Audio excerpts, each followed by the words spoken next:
मेरा ये तकलीफ विकास के कारण आरंभ हुआ. यो मेरो मुखको दुखाइ चाहिँ विकासको द्वारा सुरुवात भयो.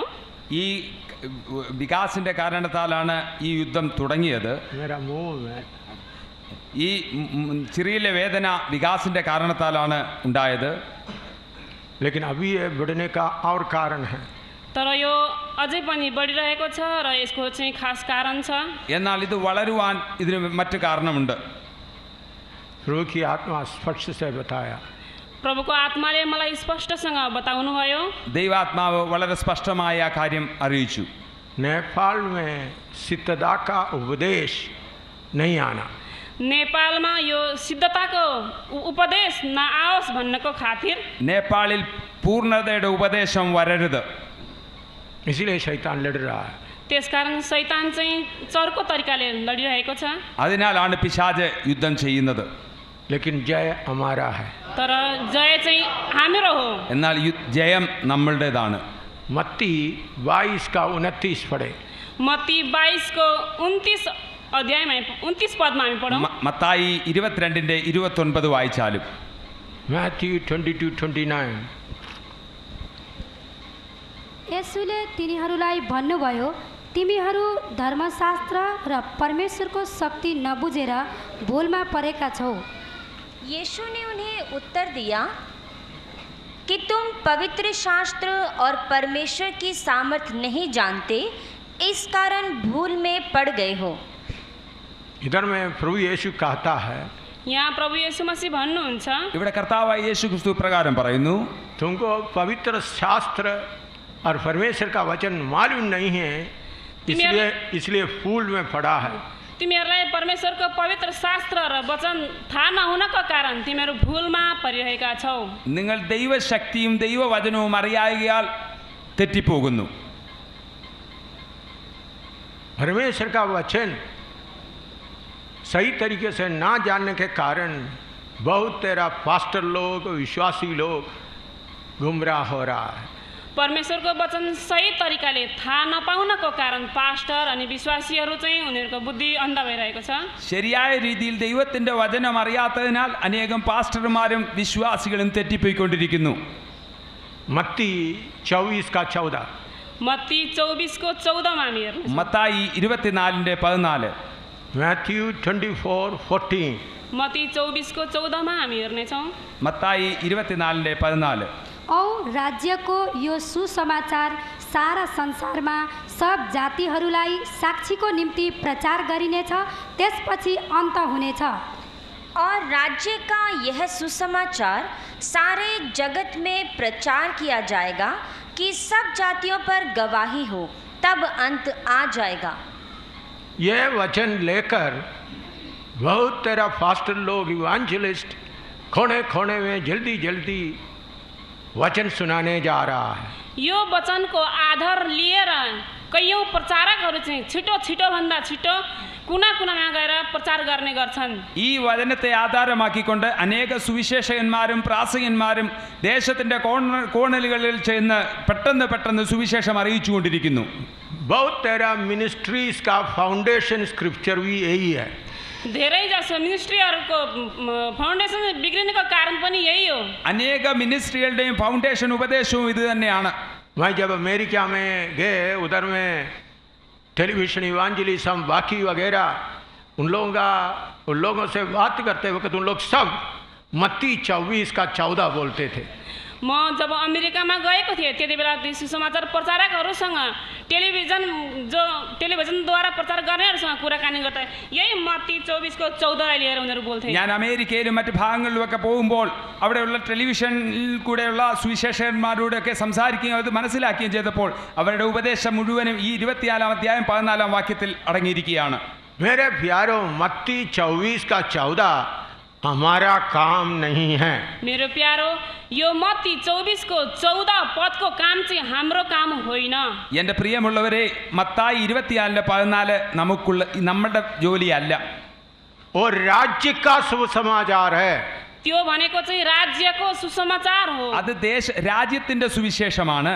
उद्धार का सुसमाचार नहीं है. त्यो भनेको उद्धारको सुसमाचार होइन. അത് രക്ഷയുടെ സുവിശേഷമല്ല. राज्य का सुसमाचार, त्यो भनेको राज्यको सुसमाचार हो। അത് രാജ്യത്തിന്റെ സുവിശേഷമാണ്. ये कौन प्रचार करेगा? यो राज्यको सुसमाचार प्रचार चाहिँ कोनले गर्छ? ഇത് ആരാണ് പ്രസംഗിച്ചുകൊണ്ട് നടക്കുന്നത്? यीशु मसीह आकर अपना कलीसिया को स्वर्ग में ले जाएगा। जब येशू मसीह आएर कलिसियालाई माथि लानुहुन्छ, യേശു കർത്താവ് വന്ന് തന്റെ സഭയെ ചേർത്തുകൊണ്ടതിനു ശേഷം विरोधी मसीह आएगा। त्यति बेला विरोधी मसीह प्रकट हुन्छन्। അന്തിക്രിസ്തു വരും. विरोधी मसीह पहले 3.5 साल शांति से बताएगा, विरोधी मसीह चाहिँ पहिला 3.5 सालसम्म शान्ति शान्ति भन्दै आउँछन्। അന്തിക്രിസ്തു ആദ്യത്തെ 3.5 കൊല്ലം വളരെ സമാധാനം എന്ന് പറഞ്ഞിരിക്കും. बाद में उनका रूप प्रकट हो जाएगा। र त्यस पछाडि मात्र उसको असली रूप चाहिँ प्रकट गर्छ। അതിനുശേഷമായി അതിന്റെ യഥാർത്ഥമായ രൂപം പ്രത്യക്ഷമാകും. उस समय में मूसा और एलिया इस्राएल में दोबारा आएगा। त्यस बखत मोसा र एलिया चाहिँ फेरि पनि उहाँहरू चाहिँ इजरायलमा आउनुहुनेछ। ആ സമയത്ത് മോശയും ഏലിയാവും ഇസ്രായേൽ വരും. एक बेदारी इस्राएल में शुरू होगा। त्यहाँ चाहिँ एकदम बेदारी चाहिँ इजरायलमा सुरु हुनेछ। ഇസ്രായേൽ ഒരു ഉണർവ് അന്ന് തുടങ്ങും. 1,44,000 इस्राएली लोग प्रचार के लिए खड़ा हो जाएगा। त्यति बेला 1,44,000 जना इजरायलका व्यक्तिहरू चाहिँ प्रचार गर्न उभिन्छन्। 1,44,000 പേർ അന്ന് വലിയൊരു എഴുന്നേൽക്കും. उन लोग सारे दुनिया की कोने कोने तक प्रचार करेगा। ती 1,44,000हरूले पुरा दुनियाँमा कुना कुनामा प्रचार गर्नेछन्। ദേശത്തിന്റെ കോണിലേക്ക് അവർ സുവിശേഷവുമായി ചെല്ലും. वो कौन सा सुसमाचार है? त्यो कुन चाहिँ सुसमाचार हो त? അത് ഏത് സുവിശേഷമാണ്? ये विरोधी मसीह असली मसीह नहीं है। यो जुन विरोधी मसीह कार्य गर्दैछ त्यो चाहिँ असली होइन। നിങ്ങൾ കണ്ടുകൊണ്ടിരിക്കുന്ന അന്തിക്രിസ്തു യഥാർത്ഥ ക്രിസ്തു അല്ല. असली मसीह आने वाला है। असली मसीह चाहिँ आउनेवाला हुनुहुन्छ। യഥാർത്ഥ മസിയ വരാൻ പോകുന്നു. उन्होंने विरोधी मसीह को आग के झील में डालेगा र उनले चाहिँ त्यो विरोधी मसीहलाई चाहिँ पक्रेर आगोको झिलमा हाल्दिनेछ। അതിനുശേഷം വിരോധി മസിയെ ഈ അന്തിക്രിസ്തുവിനെ തീച്ചൂളയിൽ തള്ളിയിടും. फिर प्रभु यीशु मसीह 1,000 साल इस धरती में राज्य करेगा। त्यसपछि फेरि प्रभु येशू मसीह यो धरतीमा 1,000 साल राज्य गर्नुहुनेछ। അതിനുശേഷമായി നമ്മുടെ യേശു ക്രിസ്തു 1000 വർഷം ഈ ഭൂമിയിൽ ഭരിക്കും. यह है राज्य का सुसमाचार। यो चाहिँ हो अन्त्यको सुसमाचार। ഇതാണ് രാജ്യത്തിന്റെ സുവിശേഷം. जो ये सुसमाचार 1,44,000 दुनिया की कोने कोने तक गवाही के लिए बताएगा। यो सुसमाचार चाहिँ 1,44,000 जना दुनियाँको कुना कुनामा गवाही बताउने छन्। गवाही के लिए गवाहीको लागि बताउने छन्। ഈ 1,44,000 പേർ ദേശത്തിന്റെ കോണുകളിൽ സാക്ഷ്യത്തിനായി വെക്കപ്പെടും. गवाही के लिए पढ़ के देखो क्या 24 का 14 क्या लिखा है? औ राज्यको यो सुसमाचार सारा संसारमा सब जातिहरूलाई साक्षीको निम्ति प्रचार गरिनेछ। त्यसपछि अन्त हुनेछ। और राज्य का यह सुसमाचार सारे जगत में प्रचार किया जाएगा कि सब जातियों पर गवाही हो। सब जातियों पर गवाही हो। सबै जातिहरूको बीचमा गवाही होस् भनेर എല്ലാവരുടെയും ജാതികളുടെ ഇടയിൽ സാക്ഷികളാകുവാൻ സാക്ഷിയാകുവാൻ. मलयालम में क्या लिखा है?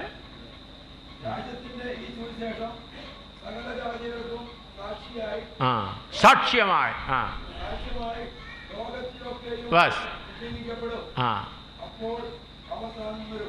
तो दुनिया के कोने कोने तक साक्षी के लिए गवाही के लिए यह वचन प्रचार किया जाएगा। दुनियाँको कुना कुनामा गवाहीको लागि यो वचन प्रचार गरिनेछ। ദേശത്തിന്റെ കോണിലേക്ക് സാക്ഷ്യമായി തീരുവാൻ ഈ സുവിശേഷം പ്രസംഗിക്കപ്പെടും. कौन सा सुसमाचार है? यो चाहिँ कुन चाहिँ सुसमाचार हो? ഏത് സുവിശേഷമാണ്? राज्य का सुसमाचार। यो चाहिँ राज्यको सुसमाचार हो। രാജ്യത്തിന്റെ സുവിശേഷം. लेकिन बहुत तरफ पास्टर लोग, प्रचारक लोग, प्रीचर्स लोग ये नहीं जानते हैं। तर धेरै जसो पास्टरहरू र प्रचारकहरू यो विषय राम्ररी जान्दैनन्। എന്നാൽ അനേകം പാസ്റ്റർമാരും അത് പ്രസംഗിക്കുന്ന പ്രാസംഗികന്മാരും ഈ വിഷയത്തെ നന്നായി അറിയുന്നില്ല. उन लोग कहीं से एक वचन ले लिया, शुरू कर दिया काम। उनीहरूले कहीँबाट भए पनि जहीँ तहीँबाट एउटा वचन लिएर सुरु गरिदिन्छन् आफ्नो काम അവിടുന്ന് ഇവിടുന്ന് 2 വചനം കിട്ടി അവിടെ അങ്ങ് തുടങ്ങുകയാണ് ചെയ്യുന്നത്. पिछले दिनों में बिहार में बाढ़ आ गया. बितेका दिनमा बिहारमा बाढ आयो കഴിഞ്ഞ ദിവസങ്ങൾ ബീഹാറിൽ വെള്ളപ്പൊക്കമുണ്ടായി. थोड़ा बाढ़ कम हो गया तो सुसमाचार करने वाला काम में आ गया. अलिकति बाढ शान्ति भयो त्यति बेला सुसमाचार प्रचार गर्नेहरू भिडाभिड निक्लिन थाले അല്പം വെള്ളപ്പൊക്കം ഒന്ന് കുറഞ്ഞപ്പോൾ സുവിശേഷം അറിയിക്കുന്നവർ അവിടെ എത്തി. थोड़ा थोड़ा गिफ्ट दे रहा है, उसके साथ सुसमाचार भी दे रहा है. अलिअलि यसो गिफ्ट दिन्छन् त्यो सँगसँगै अनि आफ्नो सुसमाचार पनि बताउने गर्छन्. അല്പമല്പമായി സമ്മാനങ്ങൾ കൊടുക്കുകയും ഗിഫ്റ്റുകൾ കൊടുക്കുകയും അതിന്റെ കൂടെ സുവിശേഷം അറിയിക്കുവാൻ തുടങ്ങി. उन लोगों को मालूम हो गया बाढ़ आ गया, हमारा सेवा का दरवाजा खुल गया. र तिनीहरूलाई थाहा भयो कि बाढ आयो आपत्तिमा परे र हाम्रो सुसमाचारको ढोका खोल्यो. അവർ ഇപ്രകാരം പറഞ്ഞുകൊണ്ട് ചെയ്തു, വെള്ളപ്പൊക്കം വന്നു, ഞങ്ങളുടെ സുവിശേഷത്തിന് വേണ്ടി വാതിൽ ദൈവം തുറന്നു വന്നിരിക്കുന്നു എന്ന്. बड़ा पाप है, यो चाहिँ सबभन्दा ठुलो पाप हो. ഇതൊരു വലിയ ക്രൂരമായ പാപമാണ്. बड़ा अन्याय है. यो चाहिँ सबभन्दा ठुलो अन्याय हो. ഇതൊരു അന്യായമാണ്. ऐसा पास्टर लोगों को पकड़कर गर्दन काट देना चाहिए. यस्ता पास्टरहरूलाई पक्रिएर उनीहरूको घाँटी काट्नुपर्छ.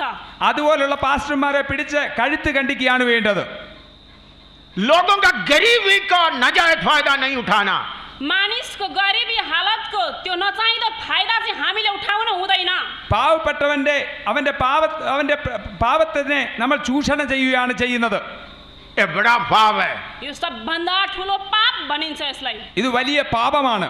अगर आप मदद करना चाहते तो जाओ मदद करो. यदि तपाईँ आफूले मद्दत गर्न चाहनुहुन्छ भने जानुहोस् मद्दत गर्नुहोस्. നിങ്ങൾ സഹായിക്കുവാൻ ആഗ്രഹിക്കുകയാണെങ്കിൽ പോയി സഹായിച്ചാട്ട്. उसके साथ नया नियम गॉस्पेल वगैरह मत दो. उस पछाडि चाहिँ नयाँ नियम लगेर चाहिँ दिने काम चाहिँ यो चाहिँ नगरौँ होला. അതിന്റെ കൂടെ പുതിയ നിയമമോ സുവിശേഷമോ കൊടുക്കരുത്. ये सब पाप है. यो सबै चाहिँ पाप हो. ഇത് പാപമാണ്. वचन नहीं जानता इसलिए गलत चल रहा है. वचन केही थाहा नै छैन त्यसकारणले गर्दाखेरि गलत बाटोमा हिँडिरहेका छन्. വചനം നന്നായി അറിയത്തില്ല, അതിനാൽ ഉണ്ടാകുന്ന പാപമാണിത്. अभी परमेश्वर का मर्जी क्या है? अब चाहिँ परमेश्वरको इच्छा चाहिँ के छ त? ഇപ്പോൾ കർത്താവിന്റെ ഇഷ്ടം എന്തുവാണ്? हर कौम से दुल्हन को तैयार करें. हर कौम से, हर जाति से दुल्हन को तैयार करें. हरेक जातिहरूको बीचबाट दुल्हनको तयार गर्ने. എല്ലാ ഗോത്രത്തിൽ നിന്നും ഭാഷയിൽ നിന്നും മണവാട്ടിയെ തെരഞ്ഞെടുക്കുക എന്നതാണ്. अभी का सेवकाई कौन सा है? आज भोलिको सेवाकाई चाहिँ कुन चाहिँ हो, कस्तो हो त? ഇപ്പോഴത്തെ ശുശ്രൂഷ എന്താണ്? प्रकाशित वाक्य 5वां अध्याय, വെളിപ്പാട് 5-ാം അധ്യായം, प्रकाशित वाक्य 5 अध्याय उसका 8 से लेकर 10 तक पढ़िएगा. उसको 8 देखि लिएर 10 पदसम्म पढ्नुहोस्. അതിന്റെ 8 മുതൽ 10 വരെ വായിച്ചാലും. औ जब उहाँले त्यो पुस्तक लिनुभयो तब ती 4वटा जीवित जीवात र 24 धर्मगुरुहरू ती थुमाका सामने घोप्टो परे. प्रत्येकसित वीणा र धूपले भरिएका सुनका पात्रहरू थिए जो भक्तजनहरूका प्रार्थना हुन्. अनि तिनीहरूले यसो भन्ने एउटा नयाँ गीत गाए, तपाईँ त्यो पुस्तक लिने र त्यसका छाप खोल्ने योग्यको हुनुहुन्छ, किनभने तपाईँ मारिनुभएको थियो र तपाईँले आफ्नै रगतले हरेक कुल, भाषा, मानिस र जातिलाई हाम्रा परमेश्वरको निम्ति किन्नुभयो औ तिनीहरूलाई हाम्रा परमेश्वरको निम्ति राज्य र पूजाहारी हुने तुल्याउनु भयो. तिनीहरूले पृथ्वीमाथि राज्य गर्छन्. और जब उसने पुस्तक ले ली तो वे चारों प्राणी और 24 प्राचीन उस मेमने के सामने गिर पड़े और हर एक के हाथ में वीणा और धूप से भरे हुए सोने के कटोरे थे. ये तो पवित्र लोगों की प्रार्थनाएं हैं. और वे नया गीत गाने लगे कि तू इस पुस्तक के लेने और उसकी मोहरें खोलने के योग्य है, क्योंकि तूने वध होकर अपने लहू से हर एक कुल और भाषा और लोग और जाति में से परमेश्वर के लिए लोगों को मोल लिया है और उन्हें हमारे परमेश्वर के लिए एक राज्य और याजक बनाया और वे पृथ्वी पर राज्य करते हैं. इधर में लिखा है हर जाति, कुल, कौम से आपने लोगों को तैयार किया है. यहाँ लेखिएको छ हरेक जाति, कुल र कोमहरूबाट तयार पारिएको छ. ഇവിടെ എഴുതിയിരിക്കുന്നത് എല്ലാ ജാതിയിൽ നിന്നും വംശത്തിൽ നിന്നും ഗോത്രത്തിൽ നിന്നും നീ ജനങ്ങളെ തയ്യാറാക്കിയിരിക്കുന്നുവെന്ന്. वो प्रभु के साथ युगान युग तक राज्य करेंगे. उनीहरू चाहिँ युगान युगसम्म प्रभुसँग राज्य गर्नेछन्. അവർ ദൈവത്തിന്റെ കൂടെ യുഗാനുയുഗം വാഴും. वो सब परमेश्वर के जैसा होंगे. उनीहरू सबै परमेश्वर जस्तै हुनेछन्. അവരെല്ലാവരും തന്നെ ദൈവത്തെ പോലെ ആയിരിക്കും. वो सेवा अभी हम कर रहा है. त्यो सेवा अहिले हामी गर्दैछौँ. ആ ശുശ്രൂഷയാണ് നാം ഇവിടെ ചെയ്യുന്നത്. इसलिए प्रभु यीशु ने कहा, त्यसकारण प्रभु येशू मसीहले भन्नुभयो, അതുകൊണ്ടാണ് കർത്താവായ യേശുക്രിസ്തു പറഞ്ഞത്, स्वर्ग और पृथ्वी का सारे अधिकार मुझे दिया गया है. स्वर्ग अनि पृथ्वीको सबै अधिकार मलाई दिएको छ. സ്വർഗത്തിലെയും ഭൂമിയിലെ സകല അധികാരവും എനിക്ക് നൽകപ്പെട്ടിരിക്കുന്നു. इसलिए जाओ सब जाति के लोगों को चेला बनाओ. त्यसकारण जाओ र सबै जातिहरूको बीचमा गएर चेला बनाओ. ആയതിനാൽ പോകുവിൻ, എല്ലാ ജാതികളെയും ദൈവത്തിന്റെ മക്കളാക്കി ശിഷ്യരാക്കി തീർക്കുവിൻ എന്ന്. इसका उद्देश्य क्या है? यसको उद्देश्य चाहिँ के हो त? ഇതിന്റെ ഉദ്ദേശം എന്താണ്? परमेश्वर के साथ चुने हुए लोगों के बीच में हर कौम के, जाति के, भाषा के लोग होंगे. परमेश्वरले चुनिएको हरेक जाति अनि भाषाका मानिसहरू हुनेछन्. ദൈവം തെരഞ്ഞെടുക്കപ്പെട്ടവരിൽ അനേക ജാതിയിൽ നിന്നും വംശങ്ങളിൽ നിന്നും കുലങ്ങളിൽ നിന്നും ഉണ്ടായിരിക്കും എന്നാണ് അതിന്റെ അർത്ഥം. सब भाषा का लोगों में से उधर होंगे. सबै भाषाहरूको बीचबाट चाहिँ मानिसहरू त्यहाँ हुनेछन्. എല്ലാ ഭാഷയിലെ ജനങ്ങളുടെ ഇടയിൽ നിന്നും ഉണ്ടായിരിക്കുമെന്ന്. सब जाति के बीच में से लोग उधर होंगे. सबै जातिको बीचबाट चाहिँ मानिसहरू त्यहाँ हुनेछन्. എല്ലാ ജാതികളുടെ ഇടയിൽ നിന്നും ഉണ്ടായെന്ന്. चाहे वो ट्राइबल हो, पहाड़ में रहने वाले हो, उनके बीच में से भी दुल्हन तैयार होंगे. चाहे ड्राइभर होस्, चाहे पहाडमा रहनेहरू होस्, चाहे जहाँसुकैको होस्, तर उनीहरूको बीचबाट दुल्हन हुनेछन्. ഒരുപക്ഷെ ആദിവാസികളായാലും പർവ്വതങ്ങളിൽ താമസിക്കുന്നവരാലും അവരുടെ ഇടയിൽ നിന്നുണ്ടായിരിക്കുമെന്നാണ് അതിന്റെ അർത്ഥം. तो हमारा काम क्या है? तब हाम्रो काम चाहिँ के हो त? അതുകൊണ്ട് നമ്മുടെ പ്രവൃത്തി എന്താണ്? हर एक कौम से लोगों को सिद्ध करो. हरेक जातिहरूको बीचबाट, हरेक कुलको बीचबाट मानिसहरूलाई सिद्ध गर्नु हो. എല്ലാ കുലങ്ങളിൽ നിന്നും ദൈവത്തിന്റെ ജനത്തെ തെരഞ്ഞുകൊണ്ടുവരിക എന്നാണ്. सिद्ध करो. പൂർണ്ണമാക്കുക എന്നാണ്. सुसमाचार सुनाने का बात नहीं, सुसमाचार सुनाउन मात्र होइन, സുവിശേഷം അറിയിക്കുക എന്ന് മാത്രമല്ല, उनको सिद्ध करो. र उनीहरू प्रत्येकलाई चाहिँ सिद्ध गर्नु हो. അവരെ പൂർണ്ണമാക്കുക എന്നതാണ്. यीशु के समान बनाओ. उनीहरूलाई येशूको समान बनाउनु हो. യേശുവിനെ പോലെ ആക്കി തീർക്കുക എന്നാണ്. शैतान को अच्छी तरह मालूम है, शैतानलाई राम्ररी थाहा छ, സാത്താന് നന്നായി അറിയാം, जब तक संज्ञा पूरा नहीं होगा, जब तक त्यो संख्या पूरा हुँदैन, സംഖ്യ പൂർണ്ണമാവാത്തിടത്തോളം കാലം यीशु नहीं आएगा. येशू आउनुहुन्न. യേശു വരികയില്ല. उतना देर तक हमारा राज्य चलेगा. त्यतिन्जेलसम्म हाम्रो राज्य चलि नै रहनेछ. അത്രയും കാലം കൂടി ഞങ്ങളുടെ രാജ്യം നടക്കും. इसलिए शैतान लड़ रहा है. त्यसकारण शैतान चाहिँ लडि नै रहेको छ. അതുകൊണ്ടാണ് പിശാച് യുദ്ധം ചെയ്തുകൊണ്ടിരിക്കുന്നത്. पूर्णता का या सिद्धता का उपदेश बड़े बड़े पास्टरों का दिमाग से निकाल दिया. पूर्णता र सिद्धताको उपदेश चाहिँ ठुला ठुला पास्टरहरूको दिमागबाट निक्लिए. പൂർണ്ണതയുടെ ഉപദേശം വലിയ വലിയ പാസ്റ്റർമാരുടെ തലയിൽ നിന്ന് എടുത്തു മാറ്റി. पहले सदी में हम लोग क्या करते थे? पहिलो शताब्दीमा मानिसहरूले के गर्ने गर्थे? ആദ്യ നൂറ്റാണ്ടിൽ എന്തായിരുന്നു നടന്നിരുന്നത്? हर एक मनुष्य को यीशु के सामने सिद्ध करके उपस्थित करने का जिम्मेवारी थे. एक एक व्यक्तिहरूलाई सिद्धता गरेर परमेश्वरको सामु उपस्थित गराउने काम गर्थे.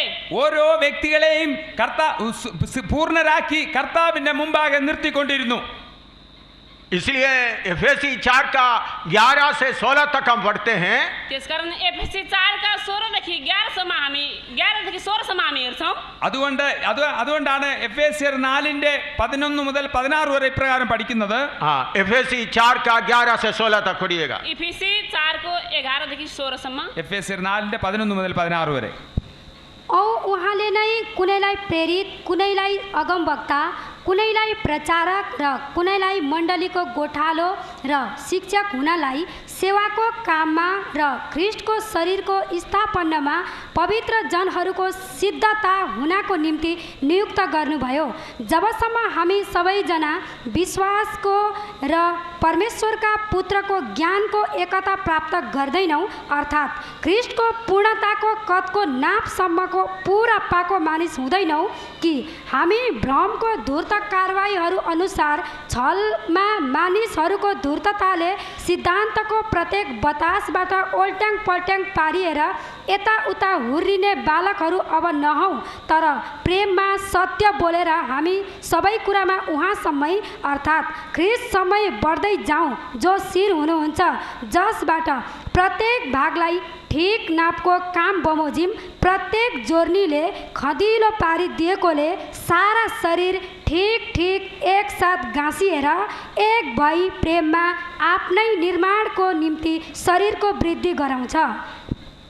और उसने कितनों को प्रेरित नियुक्त करके और कितनों को भविष्यद्वक्ता नियुक्त करके और कितनों को सुसमाचार सुनाने वाले नियुक्त करके और कितनों को रखवाले और उपदेशक नियुक्त करके दे दिया, जिससे पवित्र लोग सिद्ध हो जाएं और सेवा का काम किया जाए और मसीह की देह उन्नति पाए, जब तक कि हम सबके सब विश्वास और परमेश्वर के पुत्र की पहचान में एक ना हो जाए और एक सिद्ध मनुष्य ना बन जाए और मसीह के पूरे डील डोल तक ना बढ़ जाए, ताकि हम आगे को बालक ना रहे, जो मनुष्यों की ठग विद्या और चतुराई से उनके भ्रम की युक्तियों की और उपदेश की हर एक बयार से उछाले और इधर उधर घुमाए जाते हो, वरन प्रेम में सच्चाई से चलते हुए सब बातों में उसमें जो सिर है अर्थात मसीह में बढ़ते जाएं, जिससे सारी देह हर एक जोड़ की सहायता से एक साथ मिलकर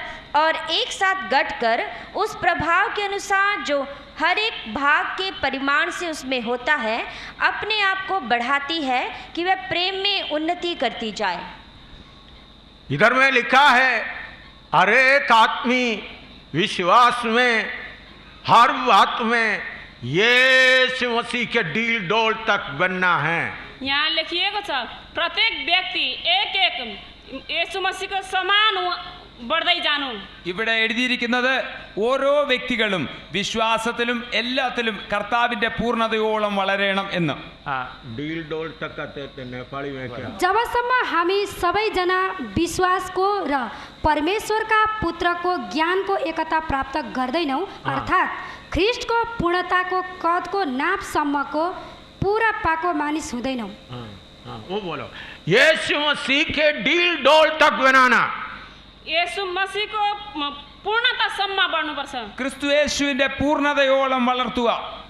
बहुत तेरा लोग बाइबल को भी तर्जुमा करके सरल भाषा में बना दिया है। धेरै बाइबलहरूलाई के गर्ने गरेका छन् हिजो आज कि बाइबलको जो असली शब्दहरू नराखेर एउटा सजिलो तरिकाले बनाएर बिगारिदिएका छन्। അനേകർ ബൈബിളിനെ തർജ്ജമ ചെയ്ത് സരള ഭാഷയിലേക്കാക്കി। यह शैतान का बड़ा चालाकी है। यो पनि एउटा शैतानको एकदम ठुलो चालाकी हो। സാത്താന്റെ വലിയൊരു തന്ത്രമാണിത്। तर्जुमा करने वालों के बीच में शैतान घुस गया है।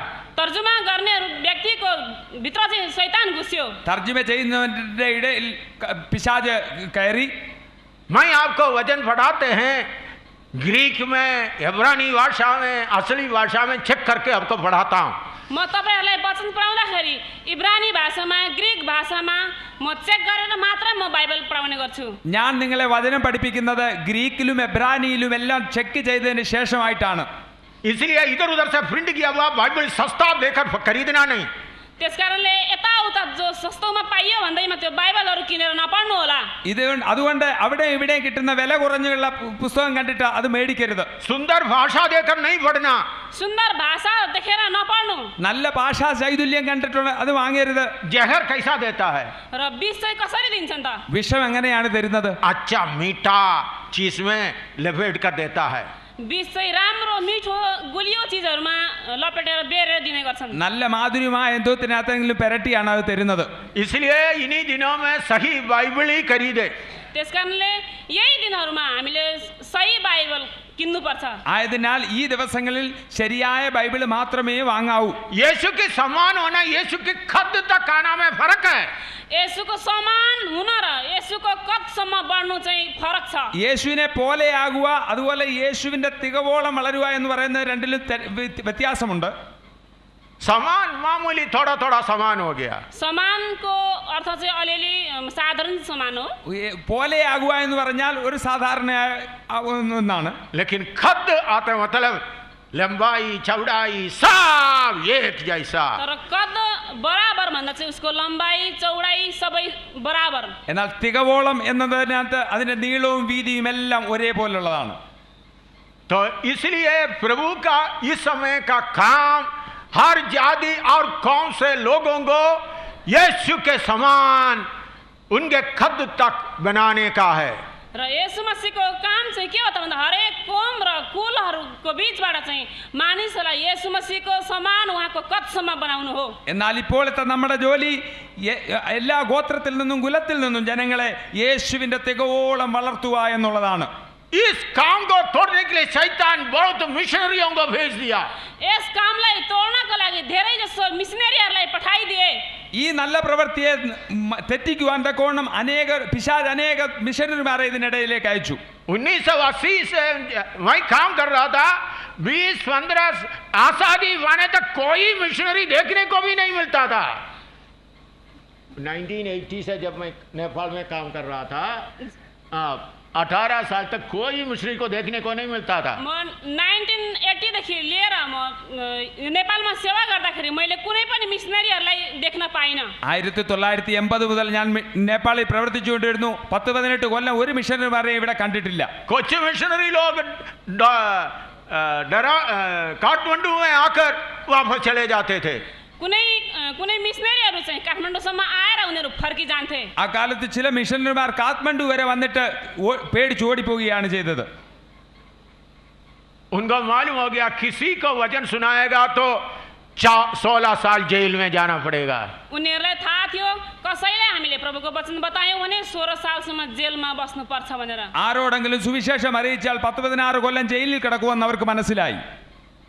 मैंने कल बताया मैं 3 दिन खाना नहीं खाया। TR तुलुम के पास गया, खाना बनाया, खाना खाने के लिए हाथ धो रहा था, पुलिस आ गया, मुझे उधर से छोड़कर भागना पड़ा। मैले हिजो तपाईहरुलाई बताएँ कि मैले 3 दिनसम्म म भोकै थिएँ, खाना खाएको थिइनँ र धरानमा DR थुलुङको घरमा गएँ र त्यहाँ तयार पारिएको खाना पनि मैले खान पाइनँ र मैले त्यहाँबाट पनि भाग्नु पर्यो। ഞാൻ ഇന്നലെ പറഞ്ഞിരുന്നല്ലോ നിങ്ങളോട്, ഞാൻ 3 ദിവസം ആഹാരം കഴിക്കാതെ ആ തുലു സഹോദരന്റെ ഭവനത്തിൽ ചെന്നു. ആഹാരം കഴിക്കുവാനായിട്ട് മേശപ്പുറത്തിന് കൈ കഴുകാൻ പോയപ്പോൾ പോലീസ് വന്നു. ഞാൻ ഇറങ്ങി ഓടുകയാണ് ചെയ്തത്. उस समय में किसी को आने का हिम्मत नहीं था। त्यो समयमा कसैको आउने हिम्मत थिएन। ആർക്കും ആ സമയത്ത് വരുവാനുള്ള ബലമില്ലായിരുന്നു. उस समय में भी प्रभु की कृपा से नेपाल के कई जगह में कलीसियाओं को खड़ा करने के लिए, गुप्त में सेवा करने के लिए प्रभु ने कृपा दिया।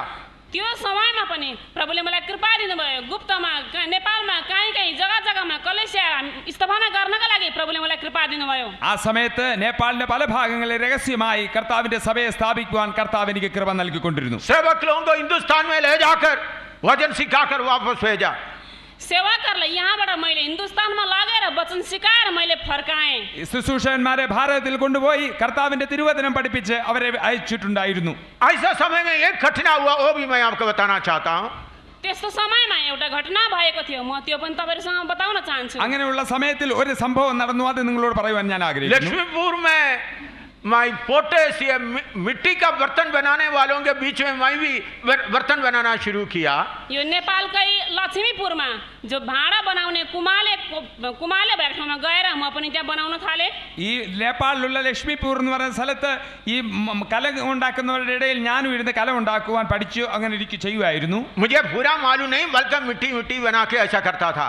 मलाई पुरा थाहा छैन, त्यो माटोहरू लिएर चाहिँ यसरी भाँडाकुँडाहरू बनाउँथे। എനിക്ക് നല്ലതുപോലെ അറിയത്തില്ലായിരുന്നു, എങ്കിലും ഞാൻ അവർ മണ്ണെടുത്ത് ഇങ്ങനെ ചെയ്യുമായിരുന്നു. रात को घर घर में वचन सुनाता था। र म चाहिँ रातिको समय चाहिँ गएर घर घरमा वचन सुनाउने गर्दथे। വീടാന്തോറും രാത്രിയിൽ ദൈവത്തിന്റെ വചനം കേൾപ്പിച്ചുകൊണ്ടിരുന്നു. एक रात कुछ नौजवान लोग यीशु को स्वीकार किया र एक दिनको रात हो त्यति बेला नौजवानहरूले कुनै नौजवानहरूले यसु मसीहलाई स्वीकारे। ഒരു രാത്രിയിൽ ചില യൗവനക്കാർ കർത്താവായ യേശുക്രിസ്തുവിനെ സ്വന്തം രക്ഷിതാവായി സ്വീകരിച്ചു. पवित्र आत्मा भी पा लिया। र तिनीहरूले पवित्र आत्मा पनि पाए। പരിശുദ്ധാത്മാഭിഷേകവും പ്രാപിച്ചു. तो दिन में उनके घर के लोगों को मालूम हो गया। र दिनमा चाहिँ उनीहरूको घरको व्यक्तिहरूलाई थाहा भयो। അവരുടെ വീട്ടുകാർക്ക് പകലിൽ ഇത് മനസ്സിലായി. उन लोग उनको मारना शुरू किया। र उनीहरूले चाहिँ त्यो थाहा पाएपछि उनीहरूलाई कुट्न सुरु गरे। അവർ അവരെ അടിക്കുവാനും ഉപദ്രവിക്കുവാനും തുടങ്ങി. वो गिर गया जमीन में। र ऊ चाहिँ जमिनमा लड्यो। അവർ തറയിൽ വീണു അടികൊണ്ട്. मैं उधर से करीबन 100 गज दूर में केला के पेड़ के बीच में छुपा हुआ था। म चाहिँ त्यहाँभन्दा 100 किलोमिटर टाढो चाहिँ कोलाघारीको बीचमा गएर लुकिबसेको थिएँ। ഞാൻ അവിടെ നിന്നൊരു 100 മീറ്ററോളം 100 അടിയോളം ദൂരെ വാഴയുടെ ഇടയിൽ ഒളിച്ചിരിക്കുകയായിരുന്നു. जब ये गिर गया देखा मुझे सह नहीं सका। जब मैले लडेको देखेँ र मैले सहन सकिनँ। ഇവർ അടി കൊണ്ട് വീഴുന്നു എന്ന് കണ്ടപ്പോൾ എനിക്ക് സഹിക്കുവാൻ കഴിഞ്ഞില്ല. एकदम मैं जाकर उनको मेरे गोद में लेकर रख दिया। र एउटा चाहिँ मैले गएर मैले उसलाई लिएर आफ्नो काखमा राखेँ। ഞാൻ പെട്ടെന്ന് ചെന്ന് അവരെ എൻ്റെ മടിയിൽ കിടത്തി. उनका मुंह से इधर उधर से खून बह रहा था। उसको मुखबाट अनुहारबाट यताउताबाट खुनहरू അവരുടെ बगिरहेको അവരുടെ വായിൽ നിന്നും അതുപോലെ മുഖത്തിന്റെ എവിടെവിടങ്ങളിൽ നിന്ന് രക്തം ഒഴുകുകയായിരുന്നു. मैंने बोला मुझे मारो। मैले भने मलाई पिट्नुहोस् बरु। ഞാൻ പറഞ്ഞു എന്നെ അടിച്ചോളുക. लेकिन उन लोग मुझे भी नहीं मारा। तर त्यति बेला उनीहरूले मलाई कुटेनन्। എന്നാൽ അവർ എന്നെ അടിച്ചില്ല. लेकिन एक बहुत बड़ा परेशानी हो गया। तर ठुलो एउटा समस्या भयो। ഒരു വലിയ പ്രശ്നം നടത്തി. मैं तब तक 1 महीना तकरीबन हो गए थे। म लगभग 1 महिना भइसकेको थियो। ആ സമയത്തേക്ക് ഞാൻ ഏകദേശം 1 മാസമായിരുന്നു. 3 जगह में कलीसिया साबित हो गया। 3 जग्गामा चाहिँ 3 ठाउँमा चाहिँ कलेसिया स्थापना गरेको थियो। 3 സ്ഥലങ്ങളിൽ കർത്താവിന്റെ തിരുസഭ സ്ഥാപിച്ചു. छोटा छोटा मकान के लिए जमीन खरीद कर उधर मकान जैसा बनाकर उसके अंदर उन लोग रहते हैं, आराधना भी शुरू कर दिया। र सानो सानो घर बनाएर जग्गाहरू किनेर चाहिँ त्यहाँनिर उनीहरूले आराधना गर्न सुरु गरे। ചെറിയ ചെറിയ സ്ഥലങ്ങളിൽ ചെറിയ സ്ഥലം വാങ്ങിയിട്ട് അവിടെ വീട് പോലെ ഉണ്ടാക്കി അവിടെ ആരാധന തുടങ്ങി. ये सब गुप्त में कर रहा था। यो सबै चाहिँ गुप्तमा हुँदै थियो। ഇതെല്ലാം രഹസ്യമായിട്ടായിരുന്നു ചെയ്തുകൊണ്ടിരുന്നത്. घर ये बांस और घास से बनाते थे, ईंट और पत्थर से नहीं। त्यति बेला त्यो घरहरू चाहिँ इँटा र ढुङ्गाको होइन तर बाँस र घाँसको बनाइएको थियो। ഈ വീടുകൾ മുളയും പുല്ലും കൊണ്ടുണ്ടാക്കിയിരുന്നു. അല്ലാതെ വലിയ ഭിത്തി കെട്ടി സിമെന്റ് ഇട്ട് അങ്ങനെയൊന്നും അല്ലായിരുന്നു. मेरे पास कोई पैसा नहीं था। मसँग केही पैसाहरू पनि थिएन। എന്റെ കയ്യിൽ പൈസയൊന്നും ഇല്ലായിരുന്നു. लेकिन थोड़ा कुछ पैसा से जमीन ले लिया। तर केही थोरै पैसाले चाहिँ त्यहाँ जमिन लियो। ഉണ്ടായിരുന്ന അല്പ പൈസ കൊണ്ട് ഞങ്ങൾ സ്ഥലം വാങ്ങി. उस जमीन भी आप भी इस्तेमाल करो ऐसा खरीदा था। र त्यो जग्गा पनि मैले यसरी किनेको थिएँ कि कुनै व्यक्तिहरूले त्यहाँनिर चाहिँ काम गर्दै रहन्। ഇപ്പോൾ ഉപയോഗിക്കാത്തക്ക രീതിയിലുള്ള സ്ഥലമാണ് വാങ്ങിയത്. एक इतवार के दिन हम लोग सब प्रभु भोज के लिए तैयार हो गए। एक दिन एउटा आइतबार चाहिँ हामी सबैजना चाहिँ प्रभु भोजको लागि तयारी भयौँ। ഒരു ഞായറാഴ്ച ഞങ്ങൾ കത്രുമേശയ്ക്കായി തയ്യാറെടുക്കുകയായിരുന്നു. तब संदेश आ गया, मुझे पकड़ने के लिए पुलिस जीप में भी आ रहा है, घोड़े के ऊपर भी आ रहा है और मोटरसाइकिल के ऊपर भी आ रहा है। र त्यति बेला एउटा सन्देश आयो, मलाई पक्रिनको लागि पुलिसहरू चाहिँ घोडामा मोटरसाइकलमा गाडीमा आउँदै थिए। അന്നേരം സന്ദേശം വരുന്നു, എന്നെ പിടിക്കുവാനായി പോലീസുകാർ ജീപ്പിലും അതുപോലെ കുതിരപ്പുറത്തുമൊക്കെ ആയിട്ട് വരുന്നുവെന്ന്. क्यों 3 रास्ते से आ रहे थे। 3वटा बाटोबाट उनीहरू आउँदै थिए। അവർ 3 വഴികളായിട്ടായിരുന്നു വന്നിരുന്നത്. हमने जल्दी प्रभु भोज कर दिया। हामीले छिटो छिटो प्रभु भोज गर्यौँ। ഞാൻ പെട്ടെന്ന് കത്രുമേശ നടത്തി. उधर से मैं मेरे साथ और 3 सेवक दुलाराम मरंडी और 2 सेवकों को लेकर उधर से भागना शुरू किया। त्यहाँबाट मैले 3 जना सेवक दुलाराम मरंडी अनि लगायत 3 जना सेवकलाई लिएर म त्यहाँबाट निस्के। എൻ്റെ കൂടെ 3 ശുശ്രൂഷകന്മാർ ദുലാറാം മുറണ്ടി എന്ന് പറയുന്ന സഹോദരൻ ഉൾപ്പെടെ ഞങ്ങൾ ഓടുവാൻ തുടങ്ങി. करीबन 2.5 घंटे तक सड़क में आ गए। करीब लगभग 2.5 घन्टा टाढो चाहिँ हामी बाटोमा आयौँ। ഏകദേശം 2.5 മണിക്കൂർ ഓടിയതിനു ശേഷം ഞങ്ങൾ റോഡിൽ വന്നു. उस समय में कोई सुसमाचार बताने वाला एक भी कहीं नहीं मिलता था. त्यति बेला कहीँ पनि एउटा पनि सुसमाचार प्रचार गर्ने व्यक्ति कहीँ पाइँदैनथ्यो। ആ സമയത്ത് നേപ്പാളിൽ സുവിശേഷം അറിയിപ്പാൻ തക്കൊന്നും ആരും എങ്ങും എഴുന്നേറ്റിട്ടില്ല. एक आदमी भी नहीं मिलता था. एउटा मान्छे पनि सुसमाचार बताउने भेटिँदैनथ्यो। ഒരൊറ്റ മനുഷ്യൻ പോലും അവിടെ എവിടെയെങ്കിലും സുവിശേഷം അറിയിപ്പാൻ വേണ്ടി ഇല്ലായിരുന്നു. उधर में हमको एक मेटाडोर मिला. मेटाडोर से विराटनगर पहुंच गया. त्यहाँ हामीलाई एउटा ट्याक्सी पायौँ र त्यो ट्याक्सीमा चढेर हामी लगत्तै विराटनगर पुग्यौँ। അവിടെ നിന്നൊരു മെട്രോർ കിട്ടി. അതിൽ കയറി ഞങ്ങൾ വേറെ സ്ഥലത്തേക്ക് വന്നു. विराटनगर വിരാട്നഗറിൽ വന്നു. मैं 5 शादी भी पढ़ा था. मैले उस समयमा 5वटा बिहा पनि मैले पढेको थिएँ। അന്ന് 5 കല്യാണവും നടത്തി കൊടുത്തു. और कागज सब मेरे पास है. त्यो सबै कागजहरू मसँग थियो। അതിന്റെ പേപ്പറുകളെല്ലാം എൻ്റെ കയ്യിൽ ഇന്നും ഉണ്ട്. नहीं नहीं उस समय था. അച്ഛാ ആ സമയം तो जब बस स्टैंड में विराटनगर छोटा गाड़ी का बस स्टैंड में आ गया था. पुलिस उधर खड़ा है. जब हामी त्यो सानो एउटा बस स्टेसनमा आयौँ त्यहाँ पुलिस आइपुग्यो। വീരട്നഗറിലെ ചെറിയ ബസ് സ്റ്റാൻഡിൽ നിന്നപ്പോൾ പോലീസ് അവിടെ വന്നു. पुलिस अंदर आकर देखने के समय में मैं थोड़ा आवाज सुनाकर पहले गाड़ी से निकल गया. जब पुलिस मलाई खोज्दै आयो र म चाहिँ पहिल्यै त्यो गाडीबाट निक्लेर गइहालेँ त्यहाँ। പോലീസ് അവിടെ നിൽക്കുന്നു എന്ന് കണ്ടപ്പോൾ ഞാൻ അല്പം ഒരു ശബ്ദം ഉണ്ടായിക്കൊണ്ട് പെട്ടെന്ന് വണ്ടിയിലേക്ക് അങ്ങ് കയറി. पुलिस मुझे पकड़ा नहीं. पुलिसले मलाई पकड्न सफल भएन। പോലീസ് എന്നെ പിടിച്ചില്ല. दुलाराम मरंडी और 2 भाइयों को पकड़ लिया. दुलाराम मरण्डी लगायत 2 जना भाइहरूलाई त्यहाँ पक्रे। എൻ്റെ കൂടെ ഉണ്ടായിരുന്ന ദുലറാൻ മറണ്ടിയും മറ്റേ സഹോദരനെ പിടിച്ചു. लेकिन उनको थोड़ा डंडा से मारकर छोड़ दिया. तर तिनीहरूलाई चाहिँ अलिकति लौरोले कुटेर छोडिदिए। ആ വടി കൊണ്ട് ചില അടികൾ അടിച്ചിട്ട് അവരെ അങ്ങ് പറഞ്ഞു വിട്ടു. मैं साइकिल रिक्शा में बैठ करके विराटनगर बस स्टैंड में आ गया. म चाहिँ साइकल रिक्सामा बसेर विराटनगर बस स्टेसनमा आएँ। ഞാൻ अവിടുന്ന് വിരാട്നഗർ ബസ് സ്റ്റാൻഡിലോട്ട് ഒരു സൈക്കിൾ റിക്ഷയിൽ കയറി അങ്ങ് വന്നു. उधर आके तो एक बस खखड़ा बिटा जाने के लिए खड़ा है. र म त्यहाँ आइपुग्दाखेरि एउटा बस तयार थियो कि त्यो काकरभिटा जाने थियो। അവിടെ വന്നപ്പോൾ തകരബെട്ടയിലേക്ക് പോകുവാനായി ഒരു ബസ് തയ്യാറായി അവിടെ കിടക്കുന്നു. मैं उसमें जाकर बैठ गए. म त्यो बसमा गएर बसेँ। അതിൽ കയറി ഞാൻ ഇരുന്നു. 2 पुलिस बाहर खड़ा था. त्यहाँनिर 2टा पुलिस बाहिर उभिएका थिए। 2 പോലീസുകാർ വെളിയിലുണ്ടായിരുന്നു. वो लोग बोल रहा है. उनीहरू भन्दै थिए അവർ പ്രകാരം वो പറയുമായിരുന്നു. इंडिया का आदमी को पकड़ने के लिए मोटरसाइकिल में भी गया है और जीप में भी गया है. घोड़ा के ऊपर भी गया, उसको पकड़े होंगे. तिनीहरू कुराकानी गर्दै थिए। जो इन्डियाबाट आएको मान्छे थियो त्यसलाई पक्रिनको लागि घोडा गाडी र जिपहरूमा र बाइकमा खोज्न गयो, त्यसलाई पक्रियो होला। ആ ഇന്ത്യക്കാരനെ പിടിക്കുവാനായിട്ട് മോട്ടോർ സൈക്കിളിലും കുതിരവണ്ടിയിലും അതോ ജീപ്പിലുമായിട്ടൊക്കെ പോയിട്ടുണ്ട്. അവരെ പിടിച്ച് കാണും. तो 15 मिनट के अंदर गाड़ी में 5-10 लोग आ गया. र 15 मिनट पछाडि चाहिँ गाडीभित्र 5-10 जना आए। 10-15 മിനിറ്റിനകം ആ വണ്ടിക്കകത്ത് 10-15 പേര് വന്നു. मैं ड्राइवर के पीछे का सीट में ऐसा बैठा हुआ है.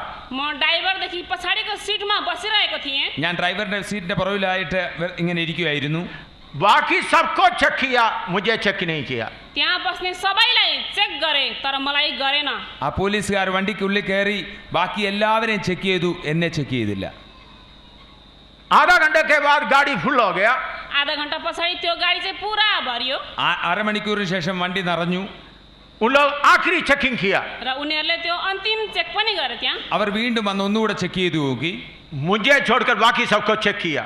मलाई छोडेर बाँकी त्यहाँ भएका सबैलाई चेक गर्न सुरु गरे। എന്നെ ഒഴിച്ച് ബാക്കിയുള്ളവരെല്ലാവരെയും ചെക്ക് ചെയ്തു. फिर पुलिस वाला गाड़ी ले जाओ. फेरि भने पुलिसहरूले चाहिँ गाडी लैजाऊ। പിന്നെ പോലീസുകാർ പറഞ്ഞു കൊണ്ടുപോയിക്കോ വണ്ടി. लेकिन करीबन 8-9 किलोमीटर आगे आया.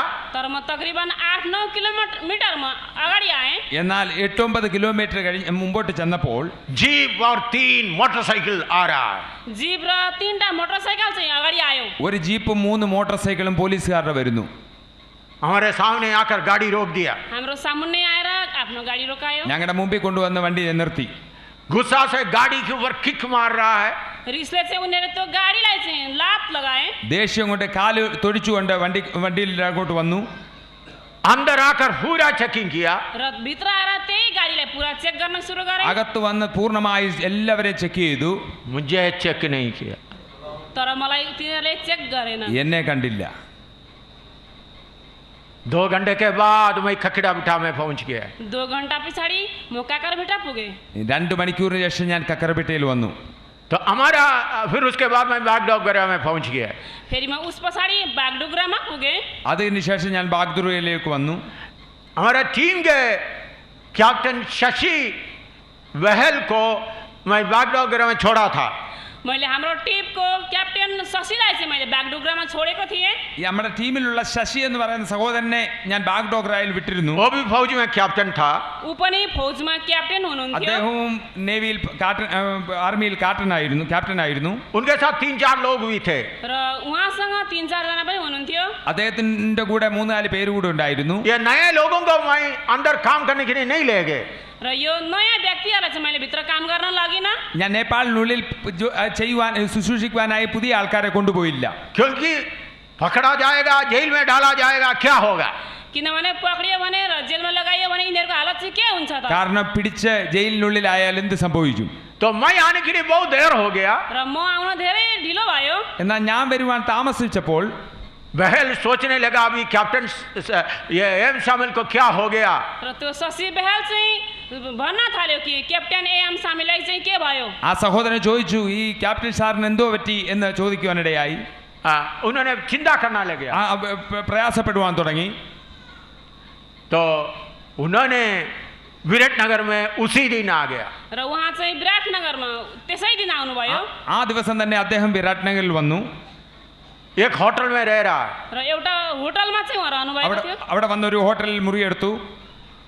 रात को पुलिस आके एक एक होटल चेक कर रहा है, चारपाई के नीचे भी चेक कर रहा है। र राति चाहिँ पुलिसहरू आएर त्यो पुरा होटलहरू चेक गरे र खाटको मुनि पनि चेक गर्दै थिए। രാത്രിയിൽ പോലീസുകാർ വന്ന് ഓരോ ഹോട്ടലിന്റെ ഓരോ മുറിയിലും അതിന്റെ കട്ടിലിന്റെ കീഴുവരെയും അന്വേഷിച്ചുകൊണ്ടിരിക്കുക. बहल को भी पकड़ा। शशि बहललाई पनि पक्रियो। ആ ബേൽക്കോ എന്ന് പറയുന്ന ആ സഹോദരനെയും പിടിച്ചു. उन्होंने बोले मैं आज ही आया, मुझे कुछ भी पता नहीं। उहाँले भन्नुभयो म त आजै आएको, मलाई केही पनि थाहा छैन। ആ സഹോദരൻ പറഞ്ഞു ഞാൻ ഇന്നാണ് വന്നത്, എനിക്ക് അതുകൊണ്ടൊന്നും അറിയത്തില്ല. उन लोग भी मेरे बारे में बोल रहे हो इंडिया का आकर बड़ा हंगामा करके गया है। र उनीहरूले त्यहाँनिर भने कि इन्डियाबाट आएर ठुलो हंगामा मचाएर गयो। ആ പോലീസുകാർ എന്നെ കുറിച്ച് പറയുകയായിരുന്നു ആ ഇന്ത്യക്കാരൻ വന്ന് വലിയ പ്രശ്നം ഉണ്ടാക്കിയിട്ട് പോയി. लेकिन वो निकल गया है। तर त्यो निक्ल्यो। എന്നാൽ അവൻ രക്ഷപ്പെട്ടു. तब उनको मालूम हो गया मैं बच गया है। अनि मात्र थाहा भयो कि അപ്പോഴാണ് म बचे। അപ്പോഴാണ് അദ്ദേഹത്തിന് മനസ്സിലായ ഞാൻ രക്ഷപ്പെട്ടതെന്ന്. फिर दूसरा दिन उन्होंने बागडोगरा में आकर मुझे मिला। र दोस्रो दिन चाहिँ उहाँ आएर बागडोगरामा मसँग मिल्यो। അതിനടുത്ത ദിവസം അദ്ദേഹം ബാഗ്ഡോഗ്രയിൽ വന്ന് എന്നെ കണ്ടുമുട്ടി. मैं क्यों मैं बता रहा है, म चाहिँ किन यो तपाईहरुलाई बताउँदैछु? ഞാൻ എന്തിനാണ് ഈ കാര്യങ്ങൾ നിങ്ങളോട് പറയുന്നത്? नेपाल के लिए मैंने अपना प्राण अर्पण किया है। मैले नेपालको लागि चाहिँ आफ्नो प्राण चाहिँ अर्पण गरे। നേപ്പാളിന് വേണ്ടി ഞാൻ എൻ്റെ പ്രാണനെ അർപ്പിച്ചു കഴിഞ്ഞു. नेपाल के लोगों को सही सुसमाचार सुनाने के लिए मुझे पूरा हक है। नेपालको मानिसहरूलाई सही सुसमाचार सुनाउनको लागि मलाई पूरा हक छ। നേപ്പാളിലെ ജനങ്ങൾക്ക് സുവിശേഷത്തിന്റെ പൂർണ്ണത പറഞ്ഞു കൊടുക്കാൻ എനിക്ക് പൂർണ്ണ അധികാരമുണ്ട്. जितना मेरे से कीमत देना था मैं दे दिया है। जति मैले दिनुपर्ने थियो दाम मैले दिए। എത്രത്തോളം എനിക്ക് വില കൊടുക്കുവാൻ കഴിയുമായിരുന്നു അത് മൊത്തവും ഞാൻ കൊടുത്തു കഴിഞ്ഞു. मैं किसी का एजेंट बनकर नहीं आया। म कसैको एजेन्ट बनेर आइन। ഞാൻ ആരുടെ ഏജന്റിന് വേണ്ടിയായിട്ടല്ല വന്നത്. रिपोर्ट लेने के लिए नहीं आया। म कसैको रिपोर्ट लानेको लिए ഞാൻ ആരുടെയും റിപ്പോർട്ട് വാങ്ങുവാനല്ല വന്നത്. मिनिस्ट्री का रिपोर्ट बनाकर बाहर से पैसा मंगाने नहीं आया। मिनिस्ट्रीको रिपोर्ट बनाएर म बाहिरबाट पैसा माग्न आएको होइन। മിനിസ്ട്രിയുടെ റിപ്പോർട്ട് എഴുതി ഉണ്ടാക്കി മറ്റടുത്തു നിന്നുള്ള പൈസ വാങ്ങുവാൻ വേണ്ടിയല്ല ഞാൻ വന്നത്. बल्कि भूखा रहकर परेशान होकर यीशु का प्रेम में सेवा किया है। तर मैले मुस्किल उठाएर भोकै रहँदै मैले नेपालमा सेवा गरे। ഞാൻ പട്ടിണി കിടന്ന് പ്രയാസം അനുഭവിച്ചുകൊണ്ട് ഞാൻ നേപ്പാളിന് വേണ്ടി പ്രവർത്തിച്ചു. इसलिए नेपाल देश के ऊपर मुझे हक है। त्यसकारण नेपाल देशको माथि मलाई पूरा हक छ। അതുകൊണ്ട് നേപ്പാളിന്റെ മേളിൽ എനിക്ക് അധികാരമുണ്ട്. ये बात आपको समझाने के लिए मैं ये बातें बताया है। यो कुरा तपाईहरुलाई बुझाउनको लागि मैले यत्रो भन्नु पर्यो। ഈ കാര്യം നിങ്ങളെ അറിയിക്കുവാൻ വേണ്ടിയാണ് ഈ മുഴുവൻ കാര്യങ്ങളോട് അറിയിച്ചത്. क्यों उन लोग मुझे पकड़ा नहीं सका? किन मलाई चाहिँ तिनीहरूले पक्रिन सकेनन्? എനിക്ക് എന്തുകൊണ്ടാണ് അവസരം ലഭിച്ചത്? दूध लोग मुझे छुपा के रखा, स्वर्गदूतले चाहिँ मलाई ढाकिरहेको थिए। സ്വർഗദൂതന്മാർ എന്നെ ഒളിപ്പിച്ചു വെച്ചിരുന്നു. इसलिए प्रभु के अधिकार से मैं आपको वचन सिखा रहा हूं। त्यसकारण म परमेश्वरको अधिकार लिएर म वचन सिकाउँछु। അതുകൊണ്ട് ദൈവത്തിന്റെ അധികാരത്തോടുകൂടിയാണ് വചനം ഞാൻ ശുശ്രൂഷിക്കുന്നത്. एक गेस्ट के तौर पर नहीं, म एउटा यो गेस्टको रूपमा बताउँदिन होइन, ഒരു അതിഥി എന്നോണമല്ല ഞാൻ പറയുന്നത്, बल्कि अधिकार के साथ आया हुआ हूं। तर म अधिकारको साथमा आएको छु। എന്നാൽ അധികാരത്തോടു കൂടിയാണ് ഞാൻ പറയുന്നത്. आपका मेहरबानी मुझे नहीं चाहिए, तपाईहरुको मेहरबानी चाहिँदैन। നിങ്ങളുടെ ആരുടെയും ദയ എനിക്ക് വേണ്ട. प्रभु मेरे साथ है, परमेश्वर मेरो साथ हुनुहुन्छ। ദൈവം എന്റെ കൂടെ ഉണ്ട്. आज तक उन्होंने मुझे चलाया है, आजसम्म मलाई उहाँले चलाउनु भयो। ഈ നിമിഷം വരെയും അവൻ എന്നെ നടത്തി. इसलिए नेपाल के लोगों सही उपदेश सीखो। त्यसकारण नेपालका मानिसो सही उपदेश सिको। അതുകൊണ്ട് നേപ്പാളിലുള്ള ജനങ്ങളെ യഥാർത്ഥ സുവിശേഷം കേൾക്കാം. उद्धार पाने से काफी नहीं, उद्धार पाउने बित्तिकै यति मात्रै छैन, काफी छैन।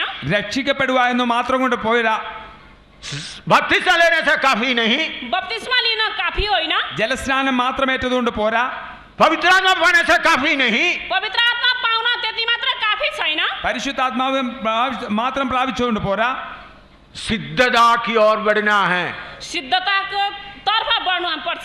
തികവോളം വളരണം. फिलिपी 2:12, फिलिपी 2:12 मा हामी हेर्नेछौँ। ഫിലിപ്പി 2:12, फिलिपियंस 2:12। फिलिपी 2:12। ഫിലിപ്പിയർ 2:12. त्यसो हो भने ए मेरा प्रिय हो, जसरी तिमीहरूले सधैँ आज्ञा पालन गरेका छौ, मेरो उपस्थितिमा जस्तो मात्र होइन, तर अब अरू बढी मेरो अनुपस्थितिमा डर र कम्पसाथ आफ्नो मुक्तिको काम पुरा गर्दै जाओ। सो हे मेरे प्यारों, जिस प्रकार तुम सदा से आज्ञा मानते आए हो, वैसे ही अब भी न केवल मेरे साथ रहते हुए, पर विशेष करके अब मेरे दूर रहने पर भी डरते और कांपते हुए अपने अपने उद्धार का कार्य पूरा करते जाओ। डरते और कांपते हुए अपना उद्धार का कार्य को पूरा करो। डर र कम्प साथ आफ्नो आफ्नो मुक्तिको काम पूरा गर। ഭയത്തോടും വിറയലോടും കൂടി നിങ്ങളുടെ തികവിന്റെ പ്രവൃത്തിയെ രക്ഷയുടെ പ്രവൃത്തിയെ പൂർണ്ണമാക്കുക. മലയാളത്തിൽ എങ്ങനെ എഴുതിയിരിക്കുന്നത്?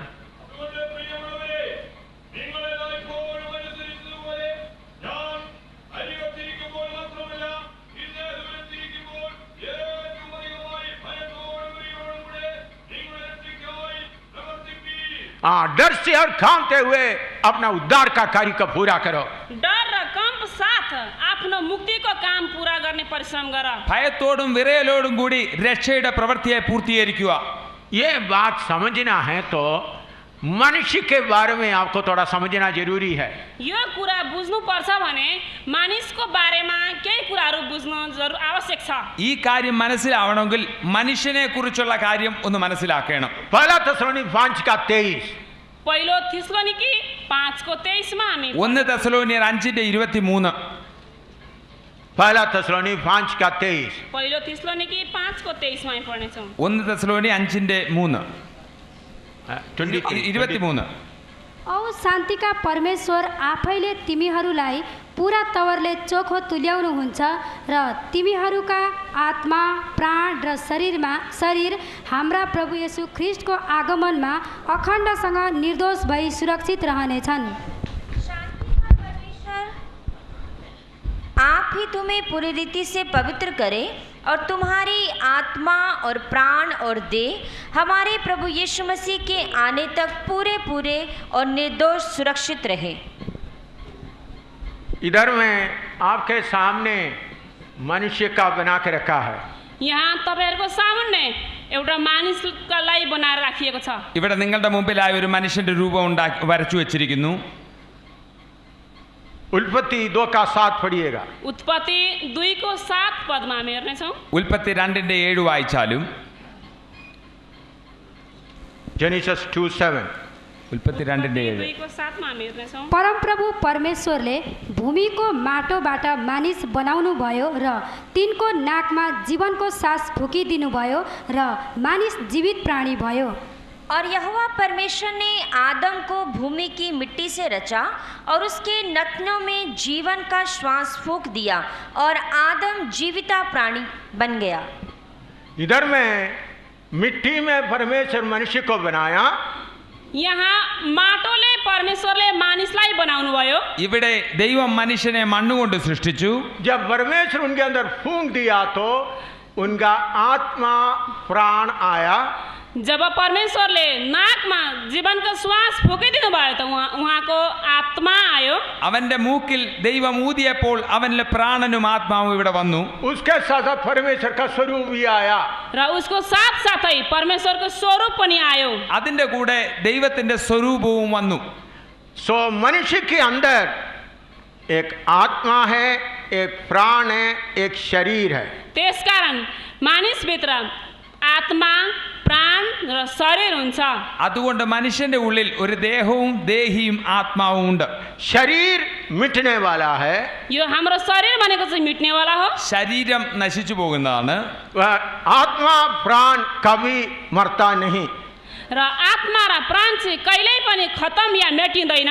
ദേഹിയും ആത്മാവും ഒരിക്കലും നശിക്കുകയില്ല. तो इस आत्मा में विवेक, अंतर्ज्ञान, संगति, ये तीन चीज रहता है। र त्यस कारणले गर्दा विवेक, आत्मामा विवेक, अंतर्ज्ञान, अन्तर्ज्ञान संगति र संगति रहन्छ। ഈ ആത്മാവിനുള്ളിൽ മനസാക്ഷി, ഇച്ഛാശക്തി, അതുപോലെ തന്നെ ആരാധിക്കുവാനുള്ള അത് ഇങ്ങനെ മൂന്ന് കാര്യം ഇതിനുള്ളിലുണ്ട്. ये विवेक के अंदर भले बुरे की पहचान करने वाला अंग है। र यसभित्र चाहिँ राम्रो र नराम्रो कामको चिन्हको लागि ഈ एक മനസാക്ഷി अङ्ग हो। ഈ മനസാക്ഷിയിൽ നല്ലതും തീയതും തമ്മിൽ മനസ്സിലാക്കുവാനുള്ളതുണ്ട്. ये बुद्धि से प्रभावित नहीं होता है। यो चाहिँ बुद्धिले प्रभावित हुँदैन। ഇത് ബുദ്ധിയോട് ഒരു ബന്ധവുമില്ല. ये अपनी ओर से ही सीधा न्याय करता है। यो चाहिँ आफ्नै तर्फले सिधै न्याय गर्छ। ഇത് തന്നിൽ നിന്ന് നേരോട് വിധിക്കുന്ന ഒന്നാണ്. कई बार यह हमारी सोच विचार के गई बातों का भी खंडन कर देता है। कहिलेकाहीँ चाहिँ हाम्रो सोच विचारको बातहरूलाई पनि खण्डन गरिदिन्छ। അനേക സമയം ഈ മനസാക്ഷി നമ്മുടെ ചിന്തയ്ക്കും എതിരായിട്ട് നിൽക്കും. विवेक का कार्य प्राय निष्पक्ष या स्वतंत्र व सीधा होता है। विवेकको कार्य चाहिँ निष्फल र स्वतन्त्र हुन्छ। ഈ മനസാക്ഷിയുടെ കാര്യം വളരെ സ്വാതന്ത്ര്യത്തോടുകൂടി അതുപോലെ തന്നെ ഒരു മുഖപക്ഷമില്ലാത്ത ഒരു രണ്ട് പക്ഷമില്ലാത്ത ഒന്നാണ്. यह बाहरी परिस्थितियों से प्रभावित नहीं होता। यदि कोई मनुष्य गलती करता है तो उसका विवेक उसे दोषी ठहराता है। यह बाहरी परिस्थिति से प्रभावित नहीं यो होता। बाहिरी परिस्थितिले प्रभावित हुँदैन। ഇത് വെളിയിലുള്ള പരിസ്ഥിതിയുമായിട്ട് ഒരു ബന്ധവും ഇതിനില്ല. परमेश्वर मनुष्य से उसके विवेक के द्वारा बातें करता है। परमेश्वर मानिससँग उसको विवेकद्वारा कुराकानी गर्छ। ദൈവം മനുഷ്യനോട് തന്റെ മനസാക്ഷി നിമിത്തമായി സംസാരിക്കാറുണ്ട്. दूसरे अंतर्ज्ञान, र अर्को चाहिँ हो अन्तर्ज्ञान। അടുത്തത് അന്തർജ്ഞാനി എന്ന് പറയുന്നതാണ്. यह तुरंत अंतर्ज्ञान देने वाला अंग है। यो तुरुन्तै अन्तर्ज्ञान दिनलाई एउटा अङ्ग हो। ഇത് പെട്ടെന്ന് നമുക്ക് മനസ്സിലാക്കി തരുന്ന ഒന്നാണ്. इस अंग के परमेश्वर या शैतान की आत्मिक जगत दोनों इस्तेमाल करते हैं। यो अङ्गको चाहिँ शैतान र परमेश्वर यो दुवैले चाहिँ यसलाई इस्तेमाल गर्ने गर्छ। ഈ അവയവത്തെ ദൈവവും അതുപോലെ തന്നെ സാത്താനും ഉപയോഗിക്കുന്ന ഒന്നാണ്. अंतर्ज्ञान के द्वारा परमेश्वर की पहचान होती है। यो अन्तर्ज्ञानको द्वारा नै परमेश्वरलाई चिन्न सकिन्छ। ഈ അവയവം കാരണം ദൈവത്തോടും അതുപോലെ തന്നെ സാത്താനോടും ബന്ധപ്പെടാൻ പറ്റും. संगति, तीसरा संगति, र तेस्रो नम्बरमा चाहिँ संगति छ। മൂന്നാമത് ഫെലോഷിപ്പ്. इसे परमेश्वर के साथ भी संगति कर सकता है, शैतान के साथ भी। र यसले चाहिँ परमेश्वरको सँग संगति गर्न सकिन्छ र शैतानसँग पनि संगति गर्न सकिन्छ। ഇതുകൊണ്ട് ദൈവത്തോടും ഫെലോഷിപ്പ് കൂടാൻ കഴിയും, അതുപോലെ തന്നെ സാത്താനോടും കൂടി. तीसरा अंग है प्राण। र तेस्रो अङ्ग चाहिँ हो प्राण। അടുത്ത അവയവമാണ് പ്രാണൻ എന്നത്. उसमें नंबर 1 है निर्णय करने का शक्ति। र उसमा चाहिँ नम्बर 1 छ निर्णय लिनेको शक्ति। അതിന്റെ ഒന്നാമത്തെ കാര്യമാണ് നമുക്ക് തീരുമാനമെടുക്കാനുള്ള കാര്യം. यह एक स्वतंत्र अंग है जो कार्य करने या ना करने का निर्णय लेते हैं। यो चाहिँ एउटा स्वतन्त्र अङ्ग हो। यसले चाहिँ कार्य गर्ने या नगर्ने निर्णय लिन्छ। ഇത് ഇപ്രകാരം ഒരു സ്വതന്ത്രമായ ഒരു കാര്യമാണ്. ഏത് കാര്യം ചെയ്യണോ ചെയ്യണ്ട എന്നുള്ള സ്വാതന്ത്ര്യം ഇതിനുണ്ട്. निर्णय शक्ति के बिना मनुष्य मशीन के समान है। यदि निर्णय शक्ति भएन भने एक मानिस मिसिनको समान हो। ഈ ഒരു മനുഷ്യനിൽ നിർണയത്തിന്റെ ആ ശക്തി അതില്ല എങ്കിൽ അവനൊരു മെഷീന് തുല്യമാണ്. दूसरा है बुद्धि। र अर्को चाहिँ हो दोस्रो नम्बरमा बुद्धि। അടുത്തതാണ് ബുദ്ധി എന്നത്. बुद्धि सोच विचार करने वाला अंग है। यो बुद्धि चाहिँ एउटा सोच विचार गर्ने एउटा अङ्ग हो। അത് നാം ചിന്തിക്കുന്നതിന് വേണ്ടിയുള്ള അവയവമാണ്. हमारी मानसिक भावना, इस ज्ञान आदि सब कुछ इसी में है। हमारा मानसिक क्षमता क्या ज्ञान आदि सब कुछ इसी में है। हाम्रो मानसिक क्षमताको ज्ञान र सबै थोक चाहिँ यसैमा छ। നമ്മുടെ മാനസിക ശക്തി അതുപോലെ നമ്മുടെ ബാക്കി എല്ലാ കാര്യങ്ങളും ഈ കാര്യത്തിലാണ്. बुद्धि के बिना मनुष्य पूर्ण रूप से मूर्ख है। र बुद्धिको बिना चाहिँ मानिस चाहिँ पूर्ण मूर्ख हो। ഇതിനകത്ത് ജ്ഞാനവും ഉൾപ്പെട്ടതാണ്. അതുകൊണ്ട് ഇതില്ല എങ്കിൽ അവൻ പൂർണ്ണ രൂപേണ വിഡ്ഢിയായ ഒരുവനാണ്. तीसरा है भावना। र तेस्रो चाहिँ हो भावना। അടുത്തതാണ് ഭാവന എന്ന് ये പറയുന്നത്. भावनात्मक अंग है। यो भावनात्मक एउटा अङ्ग हो। ഇതൊരു ഇത്രപ്രകാരമുള്ളൊരു അംഗമാണ്. जैसा प्रेम, घृणा, जलन, दुख, खुशी आदि। जस्तै प्रेम, घृणा, दुख, खुशी आदि। ഇതുണ്ടായതുകൊണ്ടാണ് സ്നേഹം, കരച്ചിൽ, അതുപോലെ തന്നെ അലിവ് ഇതെല്ലാം ഉണ്ടാവുന്നത്. भावना के बिना मनुष्य लकड़ी व पत्थर के समान है। भावनाको बिना चाहिँ एक व्यक्ति काठ या ढुङ्गाको समान हो। ഒരു മനുഷ്യനിൽ ഇതില്ല എങ്കിൽ അത് ഒരു കല്ലോ മണ്ണോ അതോ ഒരു തടിക്കഷ്ണം പോലെ ഇരിക്കും. शरीर के बारे में आपको मालूम है। शरीरको बारेमा हामी सबैलाई थाहा छ। आँख, नाक, कान, जीव, ശരീര आँख, नाक, कान, जिब्रो यो सबै हामीलाई थाहा छ। ശരീരത്തിന്റെ കാര്യത്തെക്കുറിച്ച് നിങ്ങൾക്കറിയാം. കണ്ണ്, മൂക്ക്, നാക്ക്, അങ്ങനെ 5 ഇന്ദ്രിയങ്ങൾ. इंग्लिश में भी इधर डाला हुआ है। इङ्ग्लिसमा यो साइडमा राखिएको छ। ഇത് ഇംഗ്ലീഷിലും എഴുതിയിട്ടുണ്ട്.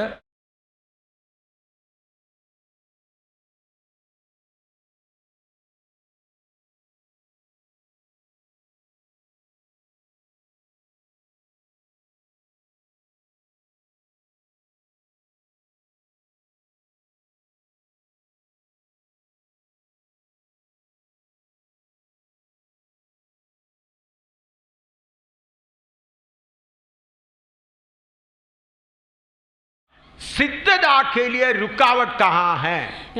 सिद्धताको लागि रुकावट चाहिँ कहाँ छ त? പൂർണ്ണതയുടെ എവിടെയാണ് തടസ്സം? कैसा हम सिद्ध हो सकता है? कसरी चाहिँ हामी सिद्ध या पूर्ण हुन सक्छौँ? എങ്ങനെ നാം പൂർണ്ണരാകും?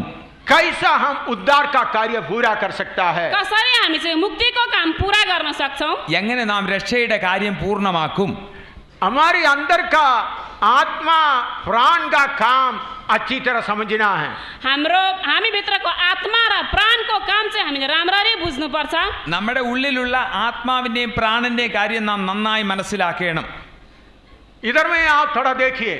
तपाईहरु त्यहाँ माथि एकछिन हेर्नुहोस्। ഇവിടേക്ക് ഒന്ന് നോക്കിയാലും मनुष्य पाप करते वक्त क्या हो गया? र मानिसले पाप गर्दाखेरि के भयो त? മനുഷ്യൻ പാപത്തിന് മുമ്പിൽ എങ്ങനെയായിരുന്നു? उत्पत्ति 3 का 1 से 6 तक पढ़िएगा। उत्पत्ति 3 को 1 देखि 6 पदसम्म तपाईहरु पढ्नुहोस्। ഉൽപ്പത്തി 3 1 മുതൽ 6 വരെ വായിച്ചാലും परमप्रभु परमेश्वरले बनाउनु भएका वन पशुहरूमध्ये साँप धूर्त थियो।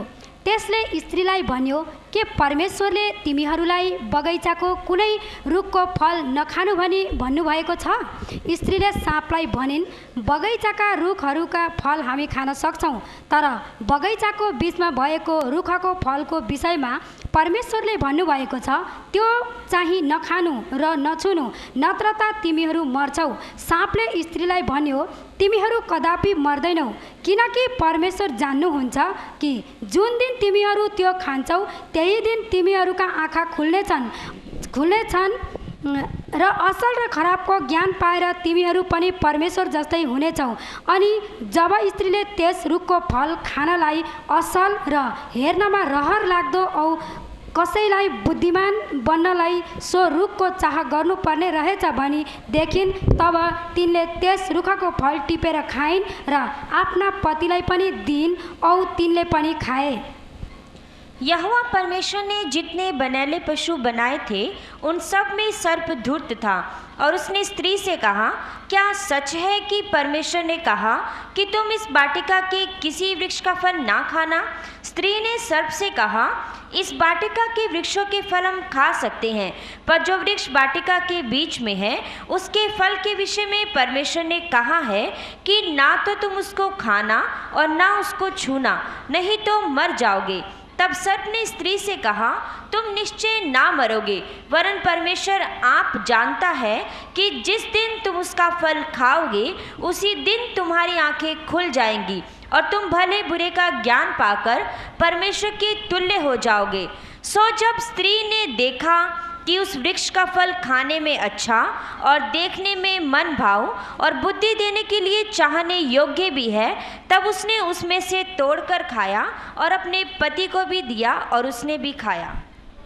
थोड़ी देर यीशु के लहू की जय के ऊपर प्रार्थना करें। यीशु मसीह के लहू की जय भनेर, यीशु मसीह के खूनमा रगतमा जय भनेर थोड़ी देर അല്പനേരം യേശു കർത്താവിന്റെ രക്തത്തിൽ ആശ്രയിക്കാം. ऐसा नहीं करेगा तो ये बात समझ में नहीं आएगा. यसो गरिन भने हामीले यो कुराहरू बुझ्न सक्दैनौँ. അപ്രകാരം നാം ചെയ്തില്ലെങ്കിൽ ഈ കാര്യം നിങ്ങൾ മനസ്സിലാക്കിയില്ല. आप सबको मालूम है यदन वाटिका में परमेश्वर एक पेड़ बनाकर खड़ा किया था. तपाईहरु सबैलाई थाहा छ कि परमेश्वरले यदन वाटिकामा ഏതേൻ തോട്ടത്തിൽ ദൈവം ഒരു മരം വെച്ചു പിടിപ്പിച്ച കാര്യം നിങ്ങൾക്ക് എല്ലാവർക്കും അറിയാം.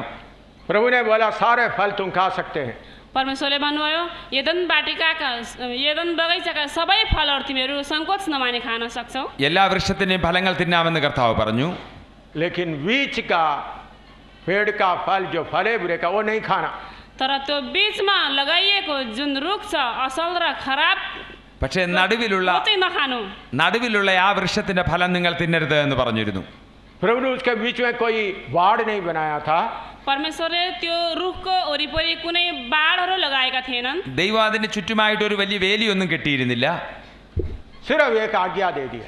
र खाली आज्ञा मात्र दिनुभएको थियो. വെറും ഒരു കൽപ്പന കൊടുത്തിരുന്നു. मैंने कल आपको बताया. मैले हिजो तपाईहरुलाई बताएँ. ഞാൻ ഇന്നലെ നിങ്ങളോട് പറഞ്ഞിരുന്നു. परमेश्वर चाहता है हम उसका तुल्य हो जाए. परमेश्वर चाहनुहुन्छ हामी उहाँको तुल्य या बराबर हुन. കർത്താവ് ആഗ്രഹിക്കുന്നു നാം അവന്റെ തികവ് പ്രാപിപ്പാൻ. उनके तुल्य होना है तो हम अपने आप उस हालत में आना है. हामी उहाँको तुल्य हुनुपर्छ भने हामी हामी उहाँको तुल्य बन्नुपर्छ. അവന്റെ തുല്യമാകണമെങ്കിൽ നാം നമ്മൾ തന്നെ വളരേണ്ടിയിരിക്കുന്നു. नया यरूशलेम में सृष्टिकर्ता सृष्टि का फर्क नहीं है. नयाँ यरूशलेममा सृष्टि र सृष्टिकर्ताको फरक छैन. പുതിയ യെരുശലേമിലും സൃഷ്ടിയും സൃഷ്ടികർത്താവും തമ്മിൽ ഒരു വ്യത്യാസവുമില്ല. एक जैसा है. एक जस्तै हुन्छ. ഒന്നുപോലെയാണ്. एक शरीर है. एउटा शरीर हुन्छ. ഒരു ശരീരമാണ്. हमको उस हालत में लाने के लिए हामीलाई उस हालतमा आउनको लागि അത്തരം ഒരു രൂപത്തിൽ നാം ആകേണ്ടതിനായി हमको मिट्टी का शरीर दे दिया. हामीलाई यो माटोको शरीर उहाँले दिनुभयो. നമുക്ക് മണ്ണ് കൊണ്ടുള്ളൊരു ശരീരം തന്നു. उसके अलावा शैतान को परखने के लिए भेज दिया. र त्योदेखि बाहेक अर्को कुरो शैतानलाई हाम्रो परीक्षाको निम्ति पठाइदिनु भयो. അതുമാത്രമല്ല പിശാചിനെ നമ്മെ പരീക്ഷിക്കുവാൻ തക്കവണ്ണമായിട്ട് അയക്കുകയും ചെയ്തു. परमेश्वर शैतान को आदम हव्वा को परखने के लिए भेजा. परमेश्वरले शैतानलाई आदम र हव्वाको परीक्षा गर्नको लागि पठाए. ദൈവം ആദാമിനെയും ഹവ്വായെയും പരീക്ഷിക്കുവാൻ തക്കവണ്ണമായി പിശാചിനെ പറഞ്ഞു വിട്ടു. उधर में सवाल चल रहा है. उहाँ सल्लाह गर्दैछन्. അവിടെ ചോദ്യങ്ങൾക്കൊക്കെ നടക്കുന്നു. उस वक्त हव्वा बोल सकती थी. त्यो समय हव्वा भन्न सक्थिन्. ആ സമയത്ത് ഹവ്വായ്ക്ക് പറയാമായിരുന്നു, तू कौन है? त कोस? നീ ആരാണ്? हट जा. त यहाँबाट भागिहाल. ഇവിടുന്ന് ഓടിപ്പോകുക. लेकिन हव्वा ने ऐसा नहीं किया. तर हव्वाले यस्तो भनिनन्. എന്നാൽ ഹവ്വ അങ്ങനെ പറഞ്ഞിരുന്നില്ല. शैतान का बात को मन में लेकर सोचने लगा. त्यो शैतानले भनेको कुराहरू चाहिँ मनमा राखिन् र त्यही माथि सोच्न थालिन्. പിശാചിന്റെ കാര്യത്തെ ഹൃദയത്തിൽ വെച്ച് ചിന്തിക്കുവാൻ തുടങ്ങി. उस समय एक संतान उत्पन्न हुआ है, वो है फ्लैश, उस जड़म या शारीरिकता. उस समयमा एउटा सन्तान पैदा भयो, त्यो चाहिँ हो शारीरिकता। അങ്ങനെ അവൾ ചെയ്തതിനാൽ ഒരു സന്താനം ഉള്ളിലുണ്ടായി, അതാണ് ജഡം. इधर आप देखिएगा, यहाँ तपाईँहरू हेर्नुहोस् कि ഇവിടെ എങ്ങോട്ട് നോക്കിയാലും परमेश्वर का स्वरूप चले गए, परमेश्वरको स्वरूप चाहिँ गयो, ദൈവത്തിന്റെ സ്വരൂപം മാറി. उसके अलावा शारीरिकता फ्लश आ गया। र त्यस जग्गामा शारीरिकता आयो। അതുകൂടാതെ ജഡം ഉള്ളിൽ വന്നു. तो हर एक सेवक विश्वासी के अंदर शैतान का एक बंदा है। हर एक सेवक विश्वासी के अंदर शैतान का एक बंदा है। र हरेक सेवक र विश्वासीहरूको भित्र शैतानको एक चाहिँ व्यक्ति छ। അതുകൊണ്ട് എല്ലാ വിശ്വാസികളുടെയും അതുപോലെ ദൈവദാസന്മാരുടെയും ഉള്ളിൽ സാത്താന്റെ ഒരു സന്തതി ഉണ്ട്. कितने लोगों को समझ में आ रहा है? कतिजनाले बुझ्नुभयो? എത്ര പേർക്ക് മനസ്സിലായി? हर एक उद्धार पाए हुए लोगों के अंदर शैतान के एक बच्चा है। र हरेक प्रत्येक व्यक्तिहरू जसले उद्धार पाएका छन् उनीहरूभित्र पनि एउटा शैतानको बच्चा छ। രക്ഷിക്കപ്പെട്ട എല്ലാവരുടെയും ഹൃദയത്തിൽ ഉള്ളിൽ ഒരു പിശാചിന്റെ ഒരു സന്താനമുണ്ട്. वो है फ्लश त्यो या जडम या शारीरिकता। त्यो हो फ्लस या त शारीरिकता। അതാണ് ജഡം. अगर आप फ्लश या शारीरिकता को पहचानेगा नहीं है तो हार जाओगे। यदि तपाईहरुले शारीरिकतालाई चिन्नु भएन भने तपाईहरु हार्नुहुन्छ। ജഡത്തെ മനസ്സിലാക്കിയില്ലെങ്കിലും തിരിച്ചറിഞ്ഞില്ലെങ്കിലും നിങ്ങൾ തോറ്റുപോകും. आपको समझ में नहीं आया तो कल सवाल पूछ सकते हैं। तपाईहरुले बुझ्नु भएन भने भोलि प्रश्न गर्न सक्नुहुन्छ। कल सवाल पूछ सकता है। भोलि तपाईहरु प्रश्न सोध्न सक्नुहुन्छ। നിങ്ങൾക്ക് മനസ്സിലായില്ലെങ്കിൽ നാളെ നിങ്ങൾക്ക് ചോദ്യങ്ങൾ ചോദിക്കാവുന്നതാണ്. मेरे अंदर भी शारीरिकता है, म भित्र पनि शारीरिकता छ എൻ്റെ ഉള്ളിലും ജഡമുണ്ട്, आपके अंदर भी है। र तपाईहरु भित्र पनि शारीरिकता छ। നിങ്ങളുടെ ഉള്ളിലുമുണ്ട്. असली लड़ाई किधर है? र असली लडाई चाहिँ कहाँ छ त? എവിടെയാണ് യഥാർത്ഥ യുദ്ധം? हमारे प्राण के अंदर का शारीरिकता आत्मा का रूप लेकर आएगा। हाम्रो प्राण भित्रको शारीरिकता चाहिँ आत्माको रूप लिएर आउँछ। നമ്മുടെ പ്രാണനിലുള്ള ജഡം ആത്മാവിന്റെ രൂപം പോലെ ആയിട്ട് നമ്മുടെ മുമ്പിൽ വരും. बहुत विचार हमारे अंदर ले आएगा। हामी भित्र चाहिँ धेरै विचारहरू लिएर आउँछ। അനേക ചിന്തകൾ നമ്മുടെ ഉള്ളിൽ കൊണ്ടുവരും. सेवा का बात लेके आएगा। सेवाको कुराहरू लिएर आउँछ। ശുശ്രൂഷയുടെ കാര്യം തന്നെ കൊണ്ടുവരും. लेकिन अगर आप अच्छी तरह जांच कर नहीं देखेगा तो आपको मालूम हो जाएगा ये शारीरिकता का है। तर तपाईहरुले राम्ररी जाँच्नु भयो भने तपाईलाई थाहा हुन्छ कि यो शारीरिकता हो। എന്നാൽ നിങ്ങൾ യഥാർത്ഥമായി അത് തിരിച്ചറിയുവാണെങ്കിൽ മനസ്സിലാവും ഇത് ജഡത്തിന്റെയാണെന്ന്. पौलुस गलती लोगों को बोल रहा है। र पौलुस चाहिँ गलातीहरूको मानिसहरूलाई भन्दै हुनुहुन्छ। പൗലോസ് ഗലാത്യരോട് എന്താണ് പറയുന്നത്? आत्मा में शुरू किया, शरीर में खत्म कर रहा है। आत्मामा सुरु भयो तर शारीरिकमा खत्म हुँदैछ। ആത്മാവിൽ തുടങ്ങിയിട്ട് ജഡത്തിൽ അവസാനിക്കുന്നുവെന്ന്. आज सेवा ऐसा होते जा रहा है। आजभोलि सेवा यस्तै हुँदै जाँदैछ। ഇന്ന് ശുശ്രൂഷ അങ്ങനെ ആയിക്കൊണ്ടിരിക്കുകയാണ്. नेपाल में आत्मा में काम शुरू हो गया था। नेपालमा पहिला आत्मामा काम सुरु भएको थियो। ആത്മാവിലായിരുന്നു നേപ്പാളിൽ ശുശ്രൂഷ തുടങ്ങിയത്. जब आजादी आ गया, जब स्वतन्त्र आयो, സ്വാതന്ത്ര്യം വന്നപ്പോൾ बहुत लोग बुद्धि से अंदर आ गया। धेरै जसो व्यक्तिहरू आफ्नो बुद्धिले भित्र आए। അനേകർ ബുദ്ധിയുമായി വന്നു. स्कूल बनाना शुरू कर दिया, कसैले स्कुल बनाउन सुरु गरे, ചിലർ സ്കൂൾ ഉണ്ടാക്കാൻ തുടങ്ങി, डिस्पेंसरी शुरू कर दिया, कसैले बिजनेस सुरु गरे, ചിലർ ബിസിനസ് ചെയ്യാൻ തുടങ്ങി, बहुत कुछ शुरू कर दिया। धेरै यस्ता यस्ता खालका धन्दाहरू सुरु गर्न थाले। അനേക കാര്യങ്ങൾ ചെയ്യുവാൻ തുടങ്ങി. उन लोग सोचा सब हम आत्मा में कर रहा है। उनीहरूले सोच्छन् यो सबै हामीले आत्माद्वारा गर्दैछौँ। ഇതെല്ലാം ആത്മാവിലാ ചെയ്യുന്നതെന്ന് അവർ ചിന്തിച്ചു തുടങ്ങി. लेकिन हम देखते समय नेपाल का विश्वासियों का आत्मिक हालत नीचे गिर रहा है। तर हामी राम्ररी हेर्दाखेरि नेपालका व्यक्तिहरूको आत्मिक जीवन चाहिँ प्रतिदिन घट्दै जाँदैछ। എന്നാൽ നാം നോക്കുമ്പോൾ നേപ്പാളിലെ വിശ്വാസികളുടെ ആത്മീയ അവസ്ഥ കുറഞ്ഞുകൊണ്ടേയിരിക്കുകയാണ്. टीआर तुलुंग को थोड़ा सोचो। हामी एकछिन डिआर थुलुङलाई सोचौँ। टीआर तुलुंग ടിയാ തുളുവിനെ കുറിച്ച് ചിന്തിക്കൂ.